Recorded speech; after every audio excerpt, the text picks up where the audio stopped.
जय हिंद दोस्तों, स्वागत है आपका हमारे चैनल पर। आपको बता दिया जाए, यदि आप एक गरीब हैं, मजदूर हैं या फिर किसान हैं या फिर आप एक भारत के केवल आम नागरिक हैं, किसी भी दूसरे राज्य में फंसे हुए हैं, लॉकडाउन खुलने का इंतजार कर रहे हैं या फिर ट्रेनों और बसों के चलने का इंतजार कर रहे हैं, तो आपके लिए यहाँ पर बहुत बड़ी खबर निकल के आ चुकी है। आप सभी को बता दिया जाए, 20 अप्रैल से पूरे भारत में भारत सरकार के द्वारा बहुत बड़ा ऐलान किया गया है। 20 अप्रैल से आपको कई ऐसी छूटें मिलने जा रही हैं। कौन कौन सी छूटें हैं, एक एक करके हम आपको आगे वीडियो में बताएंगे। साथ में आपको बता दें, यूपी और बिहार सरकार के द्वारा अपने सभी नागरिकों के लिए 1,000 रुपए देने की घोषणा की गई है। तो वो 1,000 रुपए आपको कैसे मिलेंगे, कब तक मिलेंगे, इसकी भी पूरी जानकारी मिलने वाली है। साथ में आपको बता दें, जनधन खातों में आई रकम क्या वापस ले लेगी भारत सरकार, इसके भी यहाँ पर बहुत बड़ी खबर निकल के आ चुकी है। तो जानेंगे ऐसे ही तमाम बड़ी खबरें। आपसे निवेदन है कि वीडियो में पूरी बने रहिएगा ताकि आपसे एक भी खबर छूटने न पाए। निवेदन है आपसे कि नीचे लाल रंग का सब्सक्राइब का बटन है, उसे दबा दीजिए और हमारे चैनल को सब्सक्राइब कर लीजिए ताकि रोजाना आपको इसी प्रकार की 10 बड़ी खबरें मिलती रहें। तो चलिए दोस्तों, चलते हैं हमारी 10 बड़ी खबरों की ओर।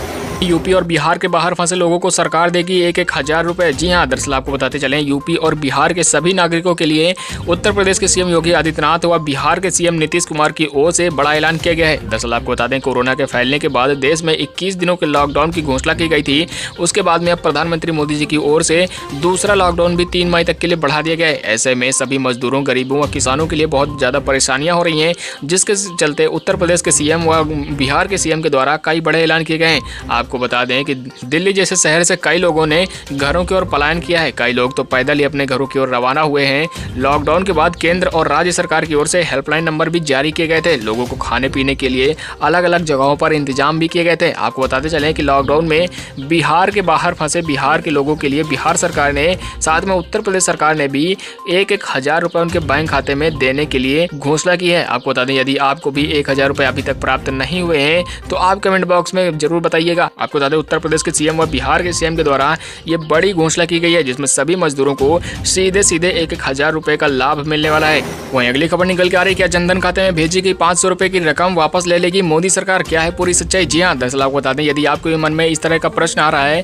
कि जनधन खाते में भारत सरकार द्वारा जो 500 रुपए की रकम भेजी गई है, अगर उसे नहीं निकाला तो वापस ले लेगी मोदी सरकार, तो आप इस वीडियो को ध्यानपूर्वक देखते रहिए। क्या है पूरी सच्चाई, हम आपको बताने वाले हैं। दरअसल बता दें, कोरोना का कहर झेल रहे देश में लॉकडाउन से ज्यादा प्रभावित गरीब, किसान और मजदूर ही हुए हैं। अब लॉकडाउन 3 मई तक बढ़ा दिया गया है। ऐसे में सभी गरीबों, किसानों की मुश्किलें काफी ज्यादा बढ़ गई हैं, लेकिन मोदी सरकार और कई राज्य सरकारों ने पहले से ही लोगों के खातों में आर्थिक सहायता भेज चुकी हैं। आपको बता दें कि लॉकडाउन से सबसे ज्यादा प्रभावित गरीब, किसान और मजदूर हुए हैं, जिनके खातों में मोदी सरकार द्वारा अब तक 28,256 करोड़ रुपए की राशि भेजी जा चुकी है। साथ ही आपको बताते चलें कि सरकार ने महिलाओं के जनधन खातों में 500 रुपए 3 महीने तक के देने के लिए ऐलान किया था, जिसकी पहली किस्त भेजी जा चुकी है। तो यदि आपको अभी तक जनधन खातों में 500 रुपए की पहली किस्त नहीं प्राप्त हुई है, आप कमेंट बॉक्स में अपना नाम, अपने जिले का नाम जरूर लिखें। साथ में आप बता दें, अगर आपको प्राप्त हो चुकी है तो भी अपने कमेंट में जिले का नाम, अपने राज्य का नाम लिखना ना भूलें। यदि आपके मन में यह आशंका है कि भारत सरकार के द्वारा भेजे गए 500 रुपए यदि नहीं निकाला तो वापस ले लेगी मोदी सरकार, तो आपको बता दें, ऐसा कुछ भी नहीं है। आप जब तक चाहें 500 रुपए आपके खाते में पड़े रहेंगे, कोई सरकार आपके 500 रुपए को वापस नहीं लेगी। आप जब चाहें, जब आपकी व्यवस्था हो, तब आप उन 500 रुपए को निकाल सकते हैं। तो आपके मन से ये आशंका बिल्कुल दूर कर दीजिए, ये बिल्कुल ही गलत है। वहीं अगली और सभी के लिए बहुत बड़ी खबर निकल के आ रही, लॉकडाउन पार्ट 2 में कल से पूरे देश में शुरू होंगे ये कामकाज, देखें पूरी लिस्ट। जी हाँ, आपको बता दें, यदि आप भी लॉकडाउन खुलने का इंतजार कर रहे हैं तो आपके लिए यहाँ पर काफी बड़ी खबर निकल के आ चुकी है। दरअसल आपको बता दें, कोरोना के चलते देशव्यापी लॉकडाउन में केंद्र सरकार ने 20 अप्रैल से कुछ छूटों को देने का यहाँ पर प्रावधान किया है। दरअसल आपको बता दें कि 20 अप्रैल से आपको क्या क्या छूटें मिलने वाली हैं, चलिए एक एक करके हम आपको यहाँ पर बता देते हैं। सबसे पहले आपको बता दें कि सरकार ने बांस, नारियल, सुपारी, कोको, मसालों की खेती, कटाई, प्रोसेसिंग, पैकेजिंग, बिक्री के साथ साथ लेन देन को भी लॉकडाउन से छूट देने की कोशिश की है। आपको बता दें, कल से ये सेवाएं और दुकानें पूरी तरह से शुरू हो जाएंगी। आपको बताते चलें कि फल सब्जी के ठेले, साफ सफाई का सामान बेचने वाली दुकानें, किराना और राशन की दुकानें, डेयरी और मिल्क बूथ, पोल्ट्री, मीट, मछली और चारा बेचने वाली दुकानें भी खुल जाएंगी। इसके अलावा आपको बता दें, electrician, IT repairs, plumber, motor mechanic, carpenter, courier, DTH और केबल सर्विसेज देने वाले कामकाज भी शुरू हो जाएंगे। इसके अलावा आपको बता दें कि ई-कॉमर्स कंपनियां काम करना शुरू कर देंगी। डिलीवरी के लिए इस्तेमाल होने वाले वाहनों के लिए भी जरूरी मंजूरी मिल जाएगी। साथ ही आपको बता दें कि ये सेवाएं भी 20 अप्रैल से शुरू हो सकेंगी। कौन कौन सी है, चलिए आपको बताते हैं। आपको बताते चलें कि केवल सरकारी गतिविधियों के लिए काम करने वाले डेटा और कॉल सेंटर ही खुल पाएंगे। इसके अलावा IT और इससे जुड़ी सेवाओं वाले दफ्तर भी इनमें से 50% से ज़्यादा स्टाफ के साथ में खुल जाएंगे। आपको बताते चलें चलें कि ऑफिस और आवासीय परिसरों की प्राइवेट सिक्योरिटी और मेंटेनेंस सर्विसेज भी चालू हो जाएंगी। इसके अलावा ट्रक रिपेयर के लिए हाईवे पर दुकानें और ढाबे भी खुल जाएंगे। साथ ही आपको बता दें, राज्य सरकारों की ओर से ये पूरी तरह से जिम्मेदारी होगी कि ये जितने भी काम शुरू होंगे ये पूरी तरह से सोशल डिस्टेंसिंग का पालन करते हुए चालू किए जाएंगे। इसके अलावा आपको बताते चले, गाँवों और खेती किसानी से जुड़ी हुई कई सारी छूटें दी जाएंगी भारत सरकार की ओर से। चलिए एक एक करके वो भी आपको बता देते हैं। आपको बता दें, गाँवों में ईंट और भट्टों पर काम करने वाले लोगों के लिए छूट मिल जाएगी। फूड प्रोसेसिंग इंडस्ट्री में काम शुरू हो जाएगा। इसके अलावा ग्राम पंचायत स्तर पर सरकार की मंजूरी वाले कॉमन सर्विसेज सेंटर भी खुल जाएंगे। इसके अलावा कोल्ड स्टोरेज और वेयर हाउस सर्विसेज भी शुरू हो जाएंगी। साथ ही बता दें आपको, फिशिंग ऑपरेशन भी शुरू हो जाएंगे, जिसमें आपको मछलियों का भोजन, मेंटेनेंस, प्रोसेसिंग, पैकेजिंग और मार्केटिंग और बिक्री हो सकेगी। इसके अलावा आपको बता दें, चाय, कॉफी, रबर और काजू की प्रोसेसिंग वाले कामकाज शुरू हो जाएंगे। साथ ही में इनकी पैकेजिंग, मार्केटिंग और बिक्री के लिए भी काम शुरू हो जाएंगे। लेकिन यहाँ पर एक शर्त रखी गई है, सोशल डिस्टेंसिंग और 50% मजदूर ही इसमें काम कर पाएंगे। साथ ही आपको बता दें, दूध का कलेक्शन, प्रोसेसिंग, डिस्ट्रीब्यूशन और ट्रांसपोर्टेशन भी शुरू हो जाएगा।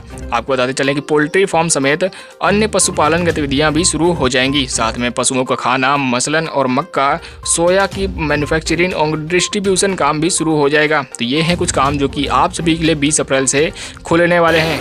4 मई से ट्रेन के सफर करने की सोच रहे हैं तो निकल के आ चुकी है आपके लिए बड़ी खबर। जी हाँ, दरअसल आपको बता दें, यदि आप भी 4 मई से ट्रेनों के सफर करने के लिए योजना बना रहे हैं तो आपके लिए यहाँ पर बहुत बड़ी खबर है। दरअसल बता दें कि कोरोना के चलते पूरे देश को 3 मई तक लॉकडाउन कर दिया गया है, ताकि इसके संक्रमण को फैलने से रोका जा सके। ऐसे में ट्रेनों से लेकर हवाई यात्रा तक सभी सर्विसेज पूरी तरह से बंद हैं। और आपको बता दें कि कोविड-19 महामारी के प्रसार को रोकने के लिए भारत में 40 दिवसीय लॉकडाउन के खत्म होने के बाद भी हवाई और ट्रेन यात्रा पर प्रतिबंध लगा है। आपको बता दें कि ये प्रतिबंध 3 मई तक के लिए जारी रह सकता है। साथ ही आपको बताते चले कि इसका मतलब 4 मई से भी ट्रेनों और प्लेन की यात्रा नहीं की जा सकती है। आपको बताते चले कि यह जानकारी मंत्री समूह की बैठक में हिस्सा लेने वाले 3 अधिकारियों ने जाहिर की है। आपको बताते चले कि उन्होंने आगे कहा कि हवाई और रेल यात्रा को शुरू करने को लेकर अंतिम फैसला प्रधानमंत्री मोदी ही लेंगे। साथ ही आपको बताते चले, उन्होंने ये भी कहा कि बैठक में एक सुझाव ये भी था कि लॉकडाउन में फंसे प्रवासी मजदूरों के लिए विशेष ट्रेनें चलाई जा सकती हैं, जो कि नॉन स्टॉप ट्रेनें होंगी। इसके अलावा आपको बता दें कि इसलिए फिलहाल ये नहीं कहा जा सकता कि 3 मई को लॉकडाउन हटने के बाद ट्रेनें और हवाई यात्राएं फिर से शुरू हो जाएंगी। लेकिन आपको बता दें, जितने भी हमारे मजदूर भाई बहन हैं किसी भी दूसरे राज्य में फंसे हुए हैं, उनके लिए स्पेशल ट्रेनें चलाई जा सकती हैं। वहीं अगली खबर निकल के आ रही, यूपी के सीएम योगी आदित्यनाथ की ओर से आया बड़ा बयान। राशन कार्ड हो या ना हो, आधार कार्ड हो या ना हो, सभी जरूरतमंदों को मिलेगा भोजन व राशन। जी हां, दरअसल आपको बता दें, उत्तर प्रदेश के सीएम योगी आदित्यनाथ ने शुक्रवार को लोक भवन में टीम 11 के साथ मीटिंग की। इस दौरान मुख्यमंत्री योगी आदित्यनाथ ने बोला कि कम्युनिटी किचन के जरिए जरूरतमंदों व शेल्टर होम्स के निराश्रितों में पूर्व की भांति बेहतरीन तरीके का भोजन मिलता रहे। ये पूरी तरह से सुनिश्चित किया जाए कि प्रदेश में ना तो कोई भूखा रहे और ना ही भूखा सोए। आपको बता दें कि मुख्यमंत्री ने बोला, किसी के पास राशन कार्ड हो या ना हो, आधार कार्ड हो या ना हो, वो अगर शहर का नागरिक है या फिर गांव का नागरिक है, इससे कोई फर्क नहीं पड़ता। अगर वो जरूरतमंद है, उसे भोजन की जरूरत है, राशन की जरूरत है, तो उसे अनाज मिलता रहे। उन्होंने बोला कि घुमंतु लोगों को भी भोजन व राशन कार्ड के लिए पूरी तरह से राशन उपलब्ध करवाया जाए। आपको बता दें, यदि आपके पास राशन कार्ड है या फिर नहीं है, इससे कोई फर्क नहीं पड़ता। आपको उत्तर प्रदेश सरकार द्वारा फ्री में भोजन व राशन उपलब्ध करवाया जाएगा। वहीं अगली खबर निकल के आ रही, भारतीय जवानों का खुखार रूप, 3 सीआरपीएफ जवानों की मौत तो 4 आतंकी भी मारे। जी हां, दरअसल आपको बता दें, जम्मू कश्मीर के बारामूला जिले के सोपोर में नक्सलवादियों ने हमला कर दिया और 3 जवानों को मार दिया। आपको बताते चलें कि ये हमला बहुत ज्यादा खतरनाक था और भारत के 3 जवान आईसीयू में शिफ्ट कराए गए, लेकिन उनको बचाया नहीं जा सका। जवानों की टीम आतंकवादियों को ढूंढ रही है, लेकिन अभी तक 4 आतंकवादियों को उड़ाया भी जा चुका है। आपको बताते चलें कि शनिवार को सोपोर में सीआरपीएफ के 3 जवानों को मार दिया गया और आतंकवादियों ने बड़ी सेना को घायल करने का मन बना रखा था, लेकिन 3 जवान ही शहीद हुए हैं। आपको बता दें, हालत इतनी गंभीर थी कि सभी तीनों जवानों को आईसीयू में शिफ्ट कराना पड़ा, जहां उनकी मौत हो गई। आपको बता दें, ज्यादातर जम्मू कश्मीर में ही हमले करवाए जाते हैं और आतंकवादी अपना बल दिखाना चाहते हैं। शुक्रवार को भी पुलवामा के नीवा में एक जवान को गोली मारकर घायल कर दिया गया था, जिसकी खबर हमने आपको भी दी थी। और आपको बता दें कि आतंकवादी वहां से फरार हो गए, लेकिन हमारी भारतीय सेना शांत नहीं बैठने वाली है। बिना ढूंढे जब तक आतंकवादियों को गिरा नहीं देंगे, तब तक हमारी भारतीय सेना शांत शांत नहीं बैठेगी। आपको बताते चलें कि शुक्रवार को आतंकवादी और भारतीय जवानों के बीच लड़ाई हुई थी, तभी भारतीय जवानों के 4 आतंकवादियों को मार गिराया गया था। वहीं अगली खबर निकल कर यूपी के सीएम का आया धमाकेदार फैसला, अब 3 महीने तक के लिए नहीं ले पाएंगे निजी और सरकारी स्कूल बच्चों की फीस। जी हाँ, दरअसल आपको बता दें इस फैसले से यूपी के सभी पेरेंट्स खुश हैं। क्या है पूरी जानकारी, चलिए आपको बताते हैं। दरअसल आपको बताते चले कि कोरोना के चलते लोगों के बिजनेस बंद है और सभी घरों में कैद हैं। ऐसे में आमदनी का पूरी तरह से जरिया बंद है। ऐसे में सभी काफी ज्यादा परेशानी का सामना कर रहे हैं। आपको बता दें कि लोगों की परेशानियों को देखते हुए यूपी के सीएम योगी आदित्यनाथ उनकी राहत का इंतजाम पूरी तरह से कर रहे हैं। सीएम योगी ने खाने पीने की व्यवस्था को लेकर साथ में अन्य व्यवस्थाओं का भी इंतजाम किया है ताकि किसी को भी तकलीफ ना हो। आपको बताते चलें शिक्षा को लेकर भी योगी आदित्यनाथ ने सभी स्कूल वालों को 3 महीने तक की फीस नहीं लेने का निवेदन किया है। आपको बता दें कि लॉकडाउन के दौरान निजी और सरकारी स्कूल कॉलेज बंद हैं। ऐसे में राज्य बाल अधिकार संरक्षण आयोग की सदस्य प्रीति वर्मा ने निजी स्कूलों से 3 माह की फीस नहीं लेने की अपील की है। आपको बता दें कि योगी आदित्यनाथ के इस फैसले को लेकर सभी लोगों के मन में खुशी जाग रही है और सभी लोग अब खुद को रिलैक्स महसूस कर रहे हैं। जो कि पहले फीस की चिंता उन्हें सता रही थी, अब पूरी तरह से योगी सरकार की ओर से सभी पेरेंट्स को राहत दे दी गई है।